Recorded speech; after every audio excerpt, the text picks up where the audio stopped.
Bonjour à toutes et à tous et bienvenue pour cette nouvelle vidéo de la série Sécurisation de Kubernetes dans Azure. On est sur la quatrième vidéo et cette vidéo sera consacrée à la sécurisation des secrets dans un environnement Kubernetes dans Azure. Elle fait suite à trois autres vidéos. La première était dédiée à la sécurisation de l'API serveur, la seconde était dédiée à la sécurisation du réseau, la troisième à celle des images de containers et vous retrouverez les liens vers ces trois vidéos dans la description de cette vidéo-là. Alors, on est parti, on va aller parler de gestion des secrets. Vaste sujet dans Kubernetes. Alors, avant même de rentrer dans Kubernetes, quand on parle d'applications cloud native, et si on regarde et si on relit, et on devrait relire souvent le manifesto, les 12 Factor App, dans les 12 Factor App, on explique bien qu'il faut séparer la configuration du code. Et effectivement, si on ramène ça dans la notion d'environnement Kubernetes et de container, globalement, vos images de containers ne contiennent pas d'éléments de configuration et encore moins de secrets, parce qu'on doit pouvoir utiliser ces images dans différents environnements. Et ce qui va permettre de les mettre dans différents environnements, c'est justement la configuration, qui doit être donc séparée de l'image du container. C'est donc pour ça que quand on démarre des containers, des pods dans Kubernetes, on va faire passer un ensemble de paramètres et qui vont du coup amener la configuration. Donc, parmi ces paramètres, il y a des paramètres qui sont pas très sensibles et d'autres qui le sont.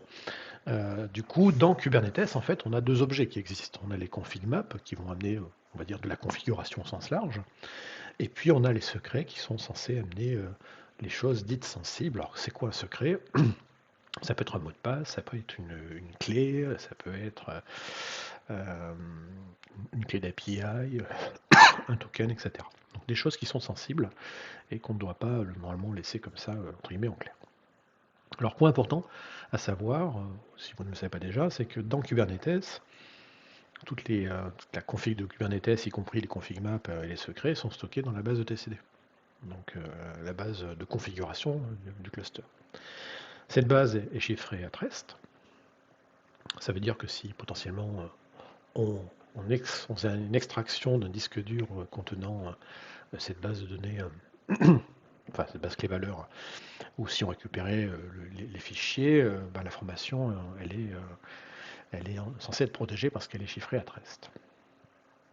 Le problème, c'est qu'une fois que le cluster est démarré, que la base elle est utilisée, quelque part, il n'y a pas de chiffrement qui est appliqué sur la base. À partir du moment où on a les privilèges au sens Kubernetes d'aller faire des opérations et donc de lire le contenu de la configuration de Kubernetes, eh bien on s'aperçoit que les secrets en fait ne sont pas chiffrés, ils sont juste encodés en base 64. Ce qui veut dire que si on fait un mauvais airbag au niveau de son cluster Kubernetes, on peut exposer des secrets et ça peut être embêtant. Donc le cas qui est souvent expliqué, enfin souvent réutilisé quand on parle de sécurité de Kubernetes, c'est cette vieille histoire d'un cluster Kubernetes Tesla qui avait été compromis, et parce que le airbag était mal fait au niveau du dashboard. Et une fois que les gens se sont retrouvés avec des privilèges d'administration, eh bien ils ont pu voir quels étaient les secrets. Et parmi les secrets, il y avait des jetons d'accès pour des buckets S3, donc l'équivalent d'un compte de stockage Azure, mais côté AWS. Donc vous voyez qu'en fait, le fait de mal gérer ces secrets, ou de les mettre directement comme ça dans Kubernetes, peut potentiellement exposer pas mal de choses, hein. Et donc, tout l'intérêt, du coup, c'est de bien gérer ces secrets, et c'est ce dont on va parler tout de suite. Donc, il y a différents moyens historiques, en fait, pour gérer des choses un peu sensibles. Alors, si on était du côté Azure, par exemple, on pourrait se dire, les secrets, c'est Azure Key Vault. Alors oui, on va en parler tout à l'heure. Et Azure Key Vault, en fait, peut être directement consommé sous la forme d'API directement dans le code des développeurs. Donc les développeurs peuvent faire référence à des secrets ou à des clés cryptographiques qui sont dans un Azure Key Vault directement depuis leur code. Si on n'utilisait pas un service managé comme Azure Key Vault, on pourrait parler également de Vault fait par HashiCorp. Et là encore, Vault, par exemple, permet, dans des environnements Kubernetes, on peut tout à fait utiliser des pods injectors donc des sidecars en fait, des conteneurs sidecar à côté du conteneur applicatif pour aller injecter justement les secrets. La tendance néanmoins, donc Kubernetes devient de plus en plus mature et du coup également il y a une vraie industrialisation et normalisation entre guillemets des interfaces de Kubernetes avec d'autres choses et notamment sur la partie secret, on parle désormais de plus en plus de Secret CSI Driver. Alors CSI, je rappelle que c'est l'acronyme de Container Storage Interface, mais l'idée effectivement de ces Secret Store CSI Driver, c'est de pouvoir monter en fait dans les pods des volumes qui vont contenir les secrets. Et donc ces volumes seront vus, donc ce sera vu dans le système de fichiers comme des volumes montés, donc avec un répertoire derrière. Et ça permettra aux applications d'aller chercher dans ces répertoires et de trouver les secrets qui, eux, ne seront pas techniquement dans l'image du container, ils auront été montés et donc ils seront stockés, eux, dans différents endroits. Donc la norme aujourd'hui, effectivement, c'est plutôt de passer par des solutions comme ça, telles que les CSI drivers, qui derrière, après, vont décliner le back-end où sont stockés réellement les secrets à différents endroits. Donc, qui dit CSI Secret Store CSI Driver dit CSI volume. Un volume qui va être monté dans le système de fichiers du pod. Et donc ici, bon, il y en a d'autres chez d'autres fournisseurs de cloud, mais dans le cadre d'Azure, je pense et de Kubernetes, je pense qu'il y a deux solutions qui sont intéressantes à retenir.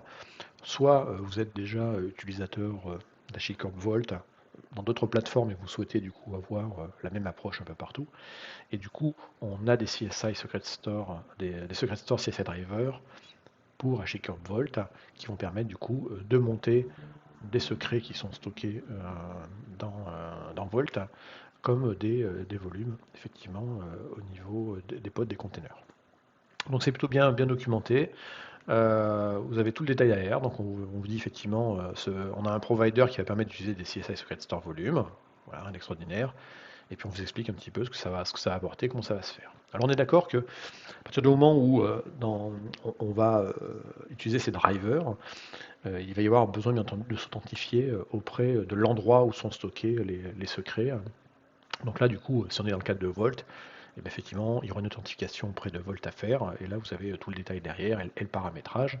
Et puis à l'issue de ça, effectivement, quand vous allez configurer ce qu'on appelle, et je vais en parler juste après, une Secret Provider Class, c'est dans la Secret Provider Class qui est une CRD, une Custom Resource Definition, où vous allez effectivement dire que voilà, votre provider CSI ici c'est un Vault, et puis ensuite vous allez donner l'adresse de votre Vault, et puis d'autres informations derrière. Et puis vous suivez la documentation. Là encore, je vous encourage à la lire. Et je vous donnerai les liens plus bas dans la description de la vidéo. Voilà. Deuxième élément, alors deuxième endroit où on peut stocker des choses secrètes sous la forme d'un service manager. Donc là, Vault, si on l'opère dans le cadre d'Azure, effectivement, il peut être installé sous la forme d'une machine virtuelle ou de containers dans un Kubernetes au passage également. Peut-être pas le même que celui qui va consommer, mais voilà, c'est possible. Il existe une version également hostée, elle n'est pas aujourd'hui dans Azure, donc un service manager Azure HashiCorp Vault, elle est aujourd'hui chez AWS, elle s'appelle HCP. Voilà.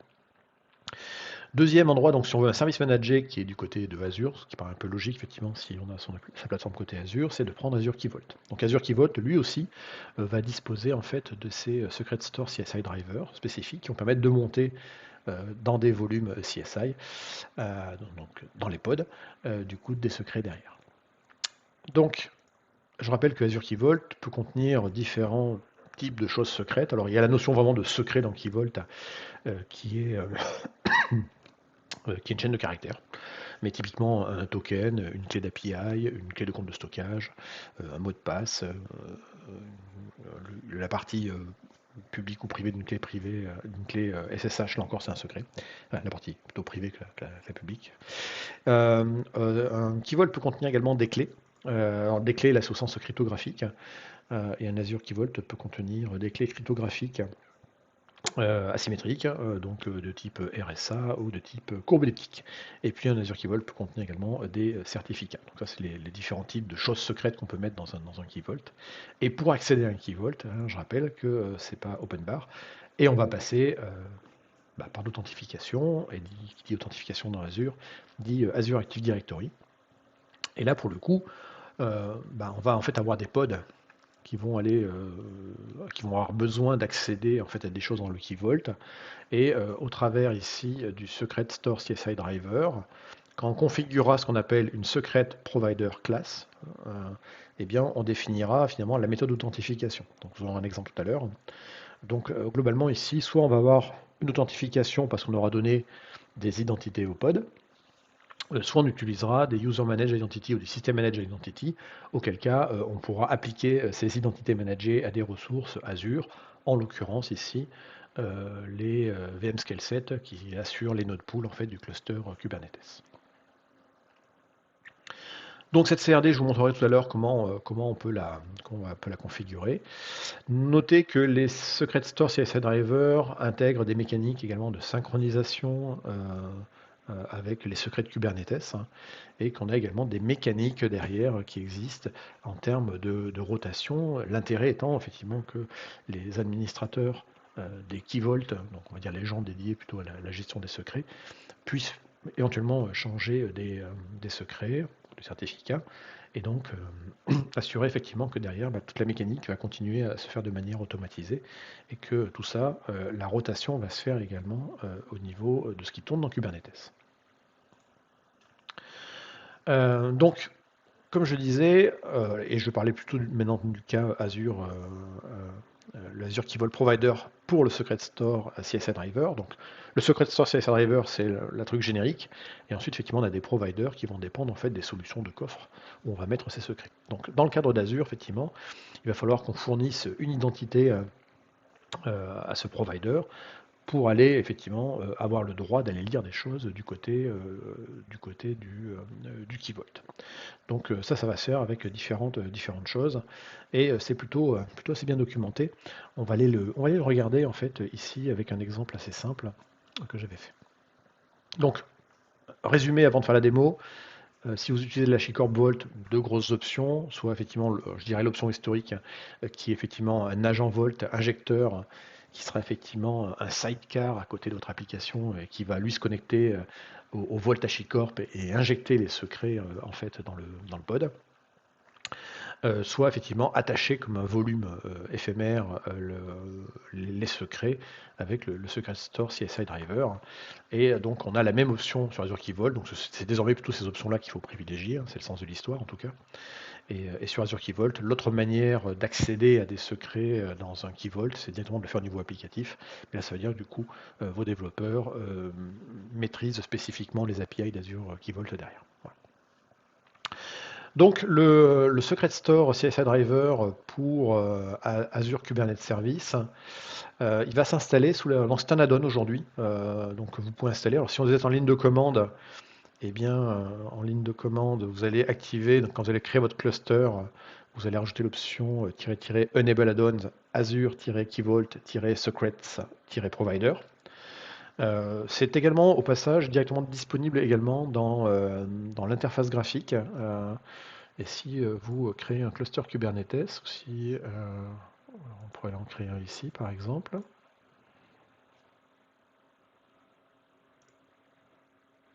Voilà, donc si je crée un cluster Kubernetes dans Azure, alors, on va faire comme ça juste pour aller à la fin.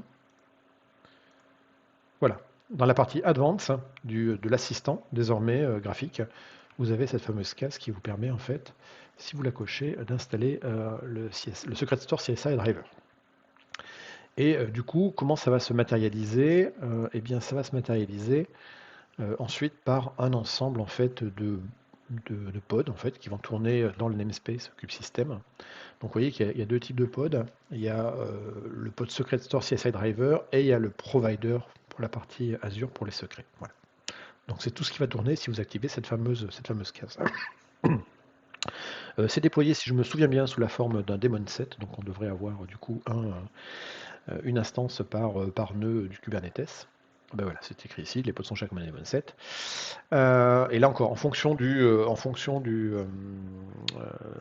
node, du système d'exploitation du node, de l'agent, du worker node, vous aurez soit des pods Windows, soit des pods Linux, donc ça marche donc pour les deux OS. Voilà. Et effectivement, les noms changent un petit peu. Effectivement, il y aura -Windows derrière si c'est sur une plateforme Windows. Voilà. Une fois qu'on a ces composants qui sont installés, et au passage, on a un GitHub pour le Secret Store CSI Driver d'Azure. Donc là-dedans, vous avez toutes les informations effectivement sur ce que peut faire effectivement ce provider pour le Secret Store CSI Driver. Donc, vous voyez, monter des secrets, monter des clés et monter des certificats. En gros, c'est les trois choses qu'effectivement on est capable de stocker dans un Azure Key Vault. Et vous avez tout le détail derrière. Et puis effectivement, tout ce dont j'ai parlé tout à l'heure, on l'a qui sont intégrés sous la forme de fonctionnalités. Une fois qu'on a ça, donc on peut vérifier effectivement. Alors on a différentes options effectivement pour activer la partie identité pour l'authentification auprès de l'Azure Key Vault.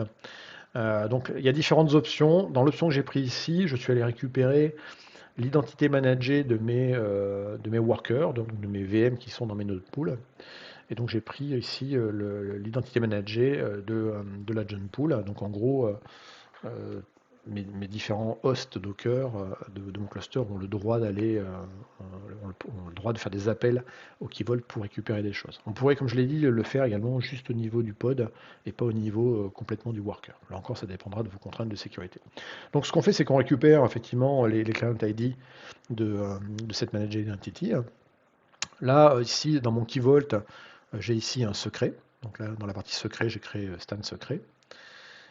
Et puis, du coup, je vais autoriser dans mes policies d'accès. Donc, les policies d'accès, c'est ce qui permet de définir dans un Key Vault qui a le droit de faire quoi, en gros, basiquement. Alors, qui a le droit de faire quoi au niveau du data plane, c'est-à-dire des informations qui sont stockées dans l'Azure Key Vault. Et donc, ici, vous avez deux options, en fait. Soit vous passez par les Vault Access Policy.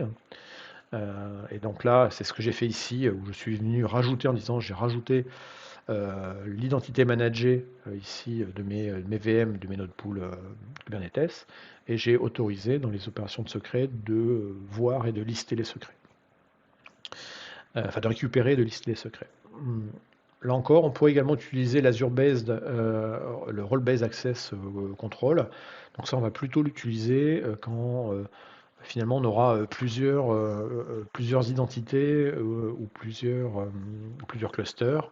Et finalement, ce qu'on va faire, c'est qu'on va faire une attribution par rôle en disant tout ce groupe-là ou toutes ces identités, elles ont le rôle autorisant l'accès derrière. Donc c'est un custom role, pardon, c'est un custom role que vous allez faire au niveau du airbag d'Azure. Les deux options sont possibles, ça ne change rien à la fin. Voilà. L'important, c'est qu'effectivement, les identités que vous allez choisir pour configurer votre Secret Store Provider Class, elles aient bien le droit d'aller chercher les secrets. C'est une erreur assez classique qu'on voit. D'accord. Ensuite, effectivement, vous allez créer ce qu'on appelle une secret provider class. Donc, c'est quoi? C'est simplement, vous prenez un manifeste YAML qui est documenté chez nous. Donc, c'est une CRD, donc c'est un nouvel objet dans Kubernetes qui s'appelle secret provider class. Vous allez lui donner un nom. C'est ce nom-là qu'on utilisera après quand on définira ça dans les manifestes des pods. Et puis là, effectivement, ici, donc j'ai une secret provider class. Donc mon provider ici, c'est Azure. Donc si j'avais utilisé HashiCorp Vault, le provider serait effectivement Vault et puis on aurait d'autres paramètres derrière. Dans le cadre d'Azure, le provider permet effectivement d'atteindre l'Azure Key Vault. Et là, on va vous demander ici quel type d'authentification vous allez utiliser. Et donc on a trois options, effectivement. Soit utiliser l'identité managée d'une machine virtuelle, ce que je vais faire moi ici, donc c'est pour ça que je l'ai activé à true. Soit on pourrait utiliser une user assign identity, donc c'est vous qui avez créé une identité et vous la gérez, vous l'affectez à un service. Soit on pourrait utiliser une pod identity, donc à savoir une pod identity, donc une identité qu'on va donner à des pods. Et ça, c'est une des nouveautés qu'on a du côté de la caisse. Et puis, dernière chose ensuite, donc on va définir les paramètres en fait de cette secret provider class. On va donner le nom du Key Vault. dans quel type de cloud il est. Alors c'est optionnel en fait, effectivement, si vous dites rien, ce sera Azure Public Cloud. Là encore, n'oubliez pas que dans Azure, on a différents clouds. On a les versions Gov pour les États-Unis, on a les versions de la défense, on a la version chinoise. Donc ça explique effectivement qu'on a différentes options, mais la plupart du temps, vous allez utiliser probablement Azure Public Cloud. Et ensuite, derrière, on a les objets qui vont concerner cette classe. Et donc, par exemple, ici, donc les objets avec un S, on peut en mettre plusieurs, donc c'est un tableau. Et là, dans mon exemple ici, je vais dire que l'objet que je vais mettre dans cette secret class, ce sera l'objet secret stan secret, qui est de type secret, et éventuellement on peut même versionner le tout. On précise ensuite quelques informations comme l'identifiant du donut, etc. On applique le manifeste, et ensuite, pour le tester, tout ça, ce qu'on va faire, c'est qu'on va déployer un pod, et ce pod va monter dans son système de fichiers, c'est-à-dire du CSI, un Container Storage Interface. Il va monter en fait le secret qui est présent dans Azure Key Vault. Alors comment ça va se matérialiser? Donc là, j'ai le manifeste, j'ai un manifeste d'un pod tout à fait classique dans Kubernetes. Donc c'est un pod, et dans ce pod ici, dans la partie données, montage de volume, je vais donner effectivement un nom de volume. Et puis je vais le monter ici dans mnt slash secret store. On peut le mettre où je voulais d'ailleurs. Si on regarde la définition de volume, c'est là où ça devient intéressant. Dans la notion de volume, je vais dire, donc c'est un volume de type CSI, et le driver que j'utilise, là c'est là où je dis effectivement j'utilise le secret store driver Kubernetes, et ma classe, et c'est la classe que j'ai paramétrée au préalable, et c'est dans la classe que j'ai dit quel type d'authentification, vers quel Azure Key Vault, et quel objet dans le Key Vault je voulais récupérer, quelle classe je vais utiliser, tout simplement. Voilà. On applique ce manifeste, et ensuite, effectivement, si on regarde, si on fait la description du pod qu'on a déployé, qu'est-ce qu'on voit? On voit que sur les points de montage, effectivement, dans le système de fichiers du pod, dans mnt/secret store, effectivement, on a des choses, et on voit bien qu'il est attaché ici comme une Container Storage Interface sur un driver particulier, qui est celui-ci, qui est le Secret Store Driver CSI. Du coup, ça veut dire que dans l'application, dans le pod, peut accéder à l'information. Là, je vous le montre ici avec un kubectl exec pour juste simplement afficher le contenu du répertoire dans le pod /mnt/secret store. Et là, effectivement, je vois un objet stan secret. Donc, si je regardais, si je fais un cat de ce fichier stan secret, je trouve ici la valeur, donc mon secret inavouable. Et effectivement, mon secret inavouable, c'est bien ce que j'ai stocké dans mon Key Vault. Donc là, ici, j'ai mon Key Vault qui s'appelle Vault Demo Stan. Et là, effectivement, j'ai un secret. Donc là, c'est l'URL de ce secret. Et quand on regarde la valeur de ce secret, c'est bien mon secret inavouable qui est à l'intérieur. Voilà. Donc désormais, c'est un moyen comme ça de sauvegarder tout ça. Le bon côté de la chose, c'est que du coup, la gestion des secrets va rester au niveau en fait du Key Vault, donc de l'Azure Key Vault ou de la solution d'HashiCorp. Et en fait, depuis cet accès centralisé et protégé, les administrateurs de sécurité vont pouvoir effectivement faire les rotations de secrets, etc. Et du coup, effectivement, du côté Kubernetes, on va éviter effectivement de stocker trop de choses. Et c'est probablement la meilleure façon de faire aujourd'hui pour bien protéger les secrets dans un environnement Kubernetes. Et comme ça, on limite effectivement l'exposition de ces secrets. Et c'est pas plus mal. Eh bien, cette vidéo se termine. Je vous remercie de l'avoir suivi. Donc, vous aurez des liens additionnels plus bas dans la description de cet article. Et puis, n'hésitez pas à aller voir les autres vidéos de la série ou vous abonner à la chaîne. Je vous remercie et à bientôt.